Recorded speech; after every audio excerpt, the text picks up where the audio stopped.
Hello दोस्तों। आज जिस किलर्स के बारे में मैं आपको बताने जा रहा हूँ उसके बारे में सुनकर आप भी शॉक हो जाओगे कि कोई ऐसे मर्डर्स कैसे कर सकता है। आपने बहुत सुना होगा कि एक किलर ने उसे मार दिया, उसका मर्डर कर दिया, लेकिन आपने कभी सुना है कि कपल्स ने मिलकर जो है मर्डर्स किए हैं? तो ये ऐसी एक कहानी है मार्था बेक और रेमंड फर्नांडिस के बारे में, जो कि एक कपल थे। तो चलिए शुरू करते हैं इसके बारे में। आपने सभी ने सुना होगा कि लव और हेट के बीच एक फाइन लाइन होती है। दुनिया के इतिहास में कितने क्राइम्स के लिए प्यार को जिम्मेदार ठहराया गया है। ये वो शब्द थे जो मार्था बेक ने कहे थे। जो एक डुओ मतलब दो पर्सन्स, जैसे कि वो कपल थे, उसका हस्बैंड भी उसके साथ था, डुओ का हिस्सा थी, जिन्हें लोनली हार्ट्स किलर्स के नाम से जाना गया। जब उन्हें 1949 में न्यूयॉर्क में 66 साल की जेनेट फे के मर्डर के लिए दोषी ठहराया गया। बेक एक अकेली और ओवरवेट नर्स, जिनके 2 बच्चे भी थे।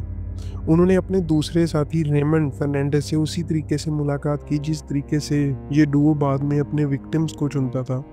बेक ने अखबार में एक सो कॉल्ड लोनली हार्ट्स का ऐड दिया और फर्नांडिस ने उसका जवाब दिया।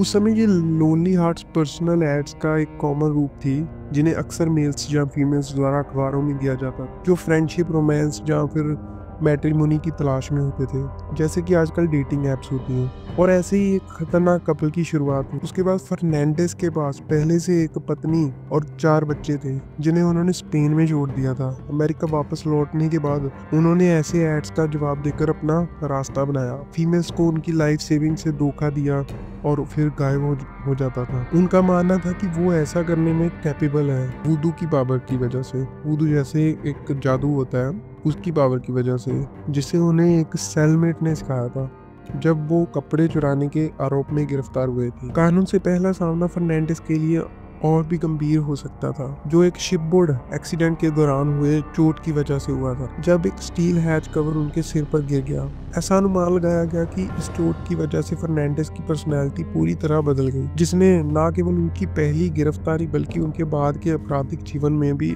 अहम भूमिका निभाई। बेक और फर्नांडिस एक फॉर्मिडेबल, हालांकि वॉलेटाइल कपल साबित हुए। जब उनकी मुलाकात हुई उस समय बेक फ्लोरिडा में रह रही थी, जहां फर्नांडिस ने कुछ समय के लिए उनसे मुलाकात की, अपने यूजुअल तरीके से, विक्टिम्स का फायदा उठाने और फिर गायब होने के खेल के दोहराते हुए। लेकिन जब उन्होंने न्यूयॉर्क लौटने की कोशिश की तो उन्होंने बेक पर अपनी पहले से मौजूद पकड़ का कम आंक लिया था। बेक ने उन्हें फॉलो किया और बिना अनअनाउंस्ड उनके दरवाजे पर पहुंच गई। उसके बाद जब जेलसी क्रूरता को साथी है तो क्या होता है, इसके बारे में अभी मैं बताता हूँ, जिसके बारे में सुनकर आप बहुत ही शॉक हो जाओगे। शायद ये समझते हुए कि बेक पहले ही उनके प्रति कितनी समर्पित हो चुकी थी, फर्नांडिस ने आपराधिक गतिविधियों के बारे में अपनी नई साथी को बताया। हालांकि उसकी सच्चाई जानने के बाद बेक ने उसका विरोध करने के बजाय उससे और भी गहरा जुड़ाव महसूस किया।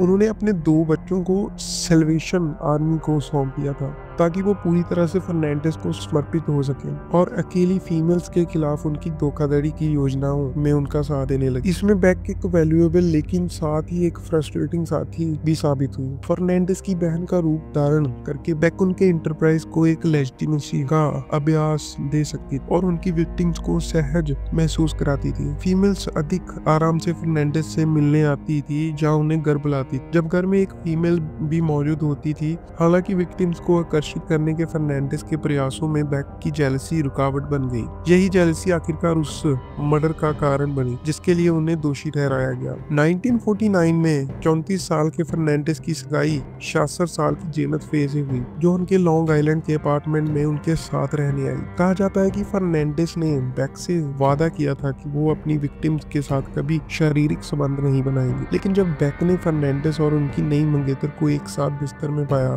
तो वो गुस्से में पागल हो गई। रिपोर्टर्स के मुताबिक बेक ने फे के सिर पर हथौड़े से हमला किया, जिसके बाद फर्नांडिस ने उसी महिला का गला घोटकर मर्डर कर दिया जिसके साथ उसने शादी की थी, उसी का मर्डर कर दिया। सोच सकते हैं, मार्था बेक बाद में ये बयान देती कि उन्हें अपराध की कोई याद नहीं है। उनका दावा था कि उन्हें आखिरी बात जो याद है वो ये थी कि फर्नांडिस ने उन्हें फे को शांत रखने के लिए कहा। इसके बाद अगली बात जो उन्हें पता चली वो ये थी कि वो ओल्ड लेडी के बॉडी के पास खड़ी थी जबकि फर्नांडिस चला रहे थे Martha what have you done. तो ऐसे उन्होंने अपने पहले मर्डर को अंजाम दिया, एक ओल्ड लेडी को मारकर। इसके बाद 2 और अनसस्पेक्टिंग विक्टिम्स के बारे में पता चला। फे के परिवार द्वारा उनकी खोज किए जाने के बाद बेक और फर्नांडिस न्यूयॉर्क छोड़कर मिशिगन भाग गए। यहाँ वो ग्रैंड रैपिड्स के एक उपनगर में बस गए। उन्होंने डेल्फाइन डॉनिंग की एक 28 साल की विधवा को अपने यूजुअल तरीके से चुना और उसके साथ रहने लगे। डॉनिंग की एक 2 साल की बेटी थी और दोनों इस ब्रीफ मुलाकात में सरवाइव नहीं कर पाई। कहानी यह है कि डॉनिंग किसी बात को लेकर परेशान हो गई जिससे फर्नांडिस ने उसे नींद की गोलियां दी, पॉसिबली उससे कहीं ज्यादा जितनी उसे लेनी चाहिए थी। गोलियां लेने के बाद उसकी हालत ने उसकी बेटी को डराया। उसकी बेटी काफी डर गई और रोने लगी। ये देखकर बेक क्रोधित हो गई और छोटी लड़की को गला घोट दिया। हालांकि उसे मौत नहीं आई, फिर भी उस कपल को डर था कि उन्होंने बहुत ज्यादा